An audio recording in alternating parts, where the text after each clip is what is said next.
그러니까 내가 진단을 잘한다고 해서 진단 실력이 계속 느는 건 아니거든요. 그러니까 진단부터 치료까지 모든 걸 할 수 있는 사람이 진단도 잘하고 치료도 잘하고 한다고 저는 생각을 해요.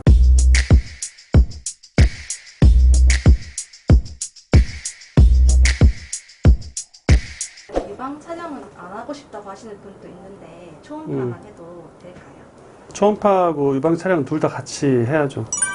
이게 유방암의 소견이 두 가지인데 혹이 생길 수도 있고, 그리고 미세석회화라고 해서 유방암의 씨앗들이 이제 하얀 점으로 보이는 게 있는데, 미세석회화는 초음파는 안 보이고 촬영만 보이기 때문에 검사 꼭 같이 해야 돼요.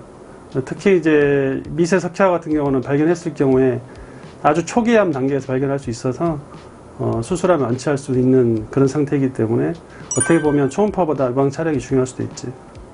원장님이 초음파 직접 하시는 사유가 있으실까요?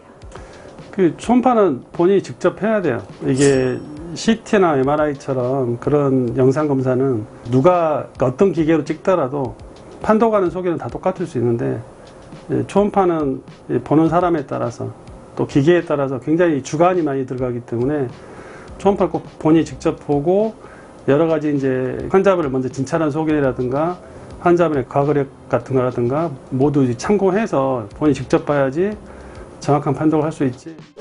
원장님 조직 검사는 암일 수도 있는 건가요? 물론 조직 검사를 하는 이유는 뭐 암일 가능성이 있으니까 조직 검사를 하는 건데, 뭐 조직 검사를 한다고 해서 무조건 뭐 암인 건 아니고, 우리가 이제 초음파를 볼 때 뭔가 이제 혹이 있거나 했을 때 얘를 조직 검사를 해야 되는 기준이라는 게 있어요. 그러니까 내 주관으로 하는 게 아니고 이런 소견이 보였을 때 암일 가능성이 몇 프로니까 조직 검사를 해야 된다, 아니면 뭐 추적 검사를 해야 된다, 이런 것들이 정해져 있죠. 물론 거기에 주관이 들어가긴 하지만, 그래서 우리가 보통 그걸 이제 바이라드 카테고리라고 하는데, 카테고리가 0부터 6까지 있어요. 근데 이제 3 이상이면 3까지는 그냥 경과를 볼 수도 있고, 이제 카테고리 4A가 되면 조직 검사를 해야 되고, 정해진 원칙이 있는데, 그 조직 검사를 해야 하는 최소한도의 퍼센테이지가 2%.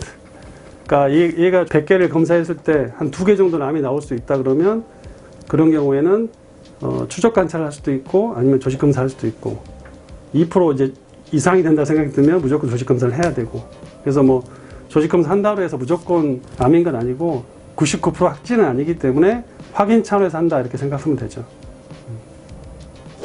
맘모톰 왜 해야 하는 건가요?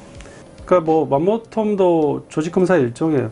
그러니까 예전에 하던 조직 검사는 그 바늘이 들어가서 혹의 일부를 몇 군데 이렇게 뭐 위, 아래, 좌우 이렇게 떼가지고 이 암인지 아닌지 확인해 보는 건데, 예를 들어서 혹이 이렇게 크다 그러면 혹의 일부만 암이 있는 경우도 있거든. 그러면 이제 바늘로 채취해서는 정확도가 떨어지겠죠. 그러니까 맘모톰이라는 거는 이제 혹을 전체를 다 떼서 내가 이 혹의 100%를 다 알겠다, 숨어있는 암까지도 찾아낼 수가 있는 거죠. 근데 이게 워낙 기계가 성능이 좋다 보니까 웬만한 작은 혹들은 제거까지가 가능한 거죠, 100%. 그래서 이제 조직 검사 겸 치료 겸 목적으로 하는 거고, 또 우리가 조직 검사를 했는데 좀 애매하게 나오는 경우가 있어요. 이게 완전하게 양성이 아니고 완전하게 암도 아니고 약간 중간 단계 그런 세포들이 나왔을 경우에는 전체를 떼서 다시 한번 검사를 해봐야겠죠.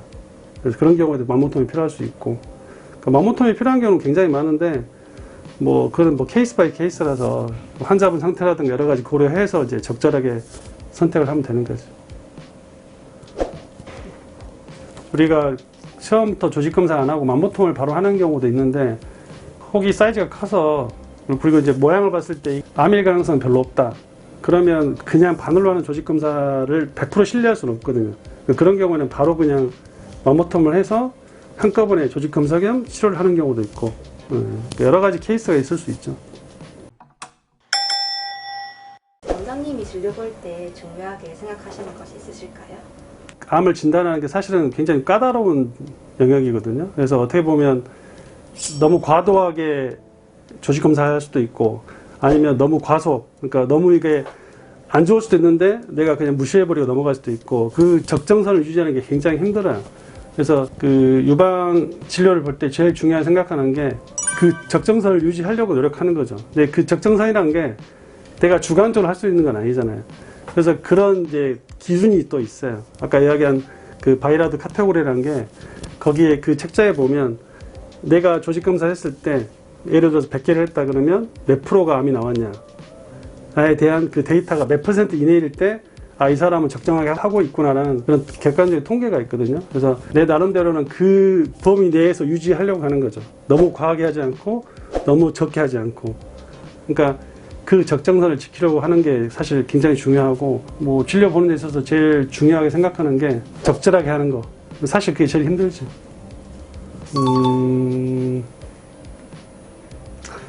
그러니까 우리 병원의 장점이란 게 다른 게 없고, 그러니까 내가 진단을 잘한다고 해서 진단 실력이 계속 느는 건 아니거든요. 그러니까 진단부터 치료까지 모든 걸 할 수 있는 사람이 진단도 잘하고 치료도 잘하고 한다고 저는 생각을 해요. 그래서 뭐 유방 진료가 여러 가지가 있지만 그 중에 한 분야만 전문가가 된다는 건 저는 사실 조금 그건 아닌 것 같고, 그 진단부터 치료까지 모든 과정을 잘 알고 숙달되어 있는 의사가 진단을 잘하고 치료도 잘할 수 있다. 이렇게 생각을 하죠. 그러니까 우리 병원의 장점이란 게 다른 게 없고,